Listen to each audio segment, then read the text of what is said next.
আজকের যে সিদ্ধান্ত সেটিকে শুধুমাত্র মানে ঐক্যমত্য বলবেন নাকি কোনো রাজনৈতিক দলের পরাজয় কারো বিজয় বলবেন? পরাজয় এভাবে দেখতে চাই না, কারণ সব রাজনৈতিক দলই ফ্যাসিবাদ বিরোধী রাজনৈতিক দল। তবে আরও আগে যে পদ্ধতির কথা আমরা বলে আসছিলাম যে আপনাকে ভিত্তি করতে হবে জনগণকে ভিত্তি করার জন্য কিন্তু গণপরিষদের কথাটা আমরা বারবার বলে আসছিলাম, ওখানে স্ট্রাইক করছিলাম। এবং সেইটারই সাথে সম্পর্কিত হচ্ছে আপনার গণভোট প্রশ্নটা। হ্যাঁ, মানে পার্লামেন্টের কাছে না দেওয়ার কিন্তু এটাই ছিল কারণ। এই যুক্তিটা আরও 4-5 মাস আগে যদি আমরা সব রাজনৈতিক দল কনভিন্স হতাম তাহলে প্রক্রিয়াটা আরও সহজ হতো। বাট ওকে, যেহেতু আলোচনা হয়েছে বিস্তারিত, মানে একেবারে চুলচেরা আলোচনা হয়েছে, পুরো দেশ দেখেছে লাইভে। এটা কি শুধুমাত্র ঐক্যমত্য নাকি একেবারে ডক্টর মোহাম্মদ ইউনূস সহ শুরু করে জনাব পিঙ্কু ভূঁইয়া কিন্তু বললেন কিছুক্ষণ আগে যে একটা ষড়যন্ত্র আছে নির্বাচন পেছানো, নির্বাচন না হওয়ার এই আছে, নাকি সেই ভীতির থেকে এটা সবাই ঐক্যমত্য? ভীতি বলতে চাই না, কিন্তু নির্বাচন না হলে তো দেশ আসলে গভীর সংকটে পড়বে। নির্বাচন না হলে আমাদের সামনে কি অপেক্ষা করছে, মানে খুব ভালো কিছু অপেক্ষা করছে না। তো আমরা এত রক্তপাতের পরে সব রাজনৈতিক দলের মধ্যে এই সম্বিতটুকু তো আছে যে জনগণ একটা পরিবর্তন যেন মুখিয়ে আছে। আপনি প্রশ্ন করলেন না একটু আগে যে জুলাই সনদ যদি জনগণ রিজেক্ট করে দেয় কী করবেন।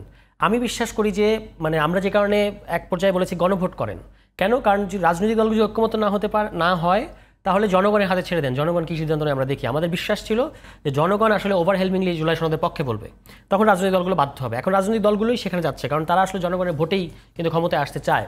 ফলে আমি এটাকে এভাবে দেখবো যে একদিক থেকে এটা আমি কারো পরাজয় হিসেবে দেখতে চাই না, কিন্তু প্রক্রিয়াটা অনেক লম্বা হয়েছে, আরও সংক্ষিপ্ত হতে পারতো।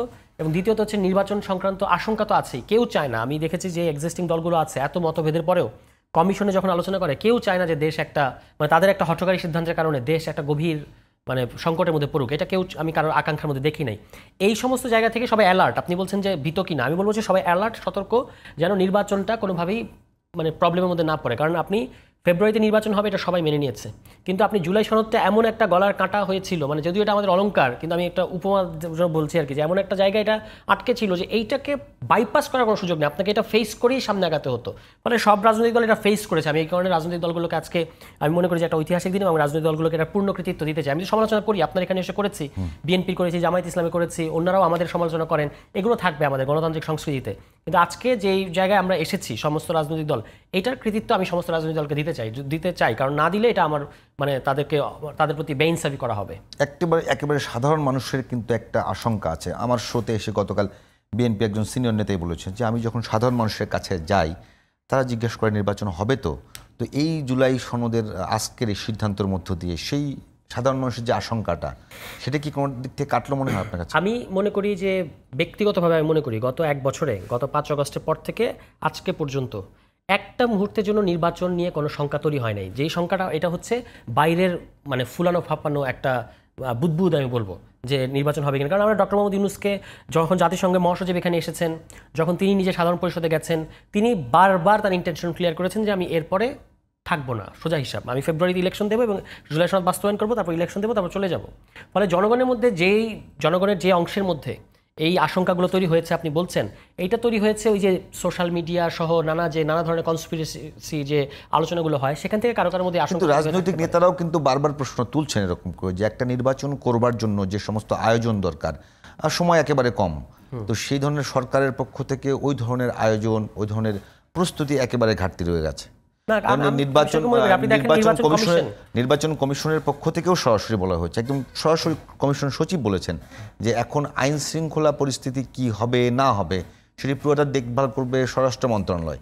এখানে আপনার সেনাবাহিনী আসবে কি আসবে না, তো পুরো বিষয়টাই তো দেখবে স্বরাষ্ট্র মন্ত্রণালয়। কিন্তু স্বরাষ্ট্র মন্ত্রণালয়ের পক্ষ থেকে যে সমস্ত আয়োজন দরকার, অস্ত্র উদ্ধার দরকার, পুলিশের যে মনোবল ফেরত আনা দরকার, সে বিষয়ে এখন পর্যন্ত ওই রকম কিছু নেই। তো সেটা আছে, মানে এখন হচ্ছে কি যে নির্বাচনের ক্ষেত্রে, নির্বাচন এক্সিকিউট করার ক্ষেত্রে 3টা প্রতিষ্ঠানের ভূমিকা খুব ম্যাসিভ। একটা হলো নির্বাচন কমিশন ইটসেলফ, এর বাইরে পুলিশ আছে, জনপ্রশাসন আছে। এই 3টে হলো আপনার নির্বাচনটা এক্সিকিউট করে দেবে। এখন আমরা কিন্তু বলেছি যে নির্বাচনে যে লেভেল প্লেইং ফিল্ড এবং সহিংসতা মুক্ত পরিবেশ করার জন্য পুলিশের এই পদক্ষেপ দরকার, কিংবা পুলিশের মিনিংফুল রিফর্ম দরকার, জনপ্রশাসনের রিফর্ম দরকার, এগুলো আমরা কিন্তু বলেছি এবং এখনও বলে যাচ্ছি। এবং সরকার কিন্তু অনেকগুলো রিফর্ম অধ্যাদেশের মধ্যে যেগুলো করা যায় এগুলো কিন্তু করে রাখছে, ঠিক আছে। আশঙ্কা আছে যে মাঠে হানাহানি হবে কিনা, এই প্রশ্নগুলো আছে, কিন্তু আমি মনে করি না যে এটা এমন পর্যায়ে আছে যে আপনার ইলেকশন হবে কিনা এই প্রশ্ন পর্যন্ত, প্রশ্নটা ওইখানে না, যে এটা সমস্ত নির্বাচনে, স্বাভাবিক সময় নির্বাচনেও আগেও এই আলোচনা বাংলাদেশ সবসময় থাকে যে আগামী নির্বাচনে কি সুষ্ঠু নির্বাচন হবে কিনা, লেভেল প্লেইং ফিল্ড থাকবে কিনা। কোন নির্বাচনটা বাংলাদেশ হয়েছে যেখানে এই আলোচনাগুলো ছিল না? আর এবার তো একটা খুবই বিশেষ পরিস্থিতিতে আপনি করছেন, প্লাস আপনার এই নির্বাচনকে বানচাল করার জন্য আওয়ামী লীগ যেভাবে তৎপর, এই আশঙ্কাগুলো থাকবে। কিন্তু আমি মনে করি যে বাংলাদেশের মানুষ নির্বাচন যদি চায় এবং যদি সব রাজনৈতিক দলগুলো চায়, সরকার চায়, এতগুলো পজিটিভ শক্তি যখন একটা জিনিস চাচ্ছে, এটাকে ভন্ডুল করা না, রাজনৈতিক জনাব পিঙ্কু ভূঁইয়া, একেবারে রাজনৈতিক দলগুলো নির্বাচন চায় তাতে কোনো সন্দেহ নাই। সরকারের পক্ষ থেকে যে আয়োজনগুলো করবার কথা ছিল সেই ধরনের আয়োজনগুলোতে আপনারা সন্তুষ্ট কিনা? আমরা তো অনেক সময় বলি যে 3 মাস পরে নির্বাচন দিন। 3 মাস পরে নির্বাচন করার মতো সাহস যে জাতি একটা সিস্টেম দেখা যায়, সেটা কি করে হয়? এই ক্ষেত্রে হাসিনা যে সমস্যাটা তৈরি করে দিয়ে গেছে সেটা হচ্ছে যে দলীয়করণ। নিজে ক্ষমতায় টিকে থাকার জন্যে জনগণের মতামতকে উপেক্ষা করে যে কোনো উপায়ে ক্ষমতায় টিকে থাকার জন্য যে দলীয়করণ করেছে, সেই দলীয়করণটা সমস্যা তৈরি হয়েছে এবং সেটা সংস্কার করা প্রয়োজনীয়তা আছে। নির্বাচন করতে গেলে প্রয়োজনীয়তাটা আমি গভীরভাবে উপলব্ধি করি।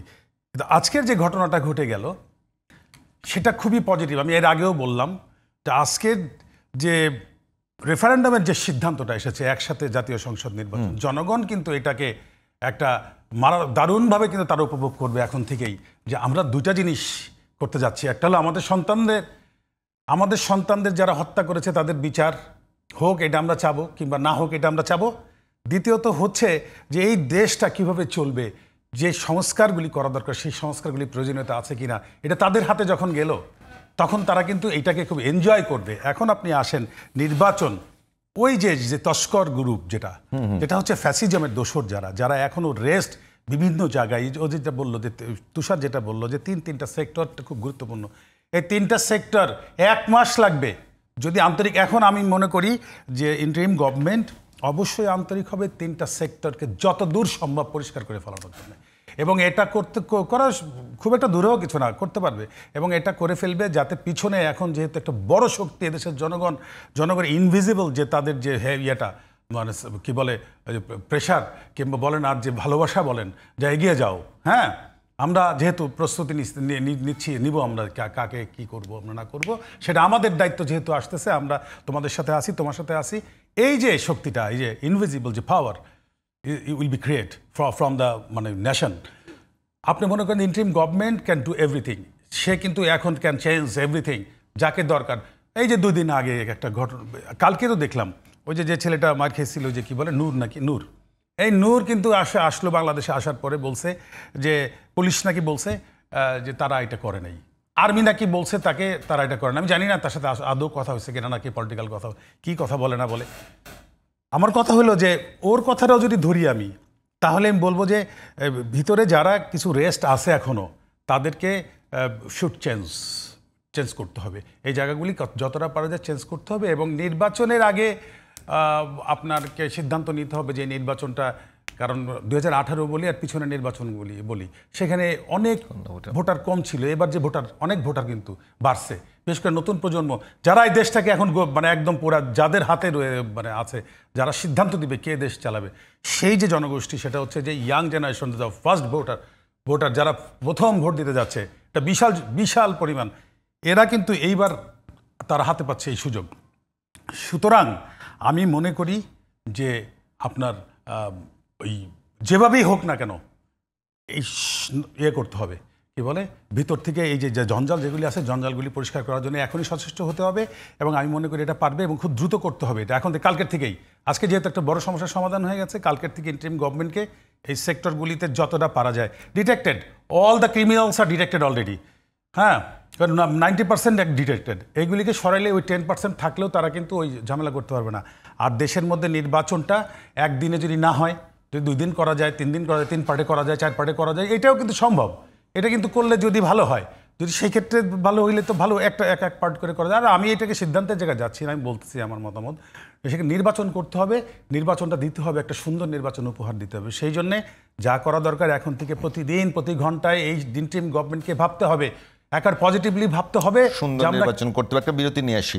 আমরা সুন্দর নির্বাচন করতে হবে, এইটা আমরা চাই।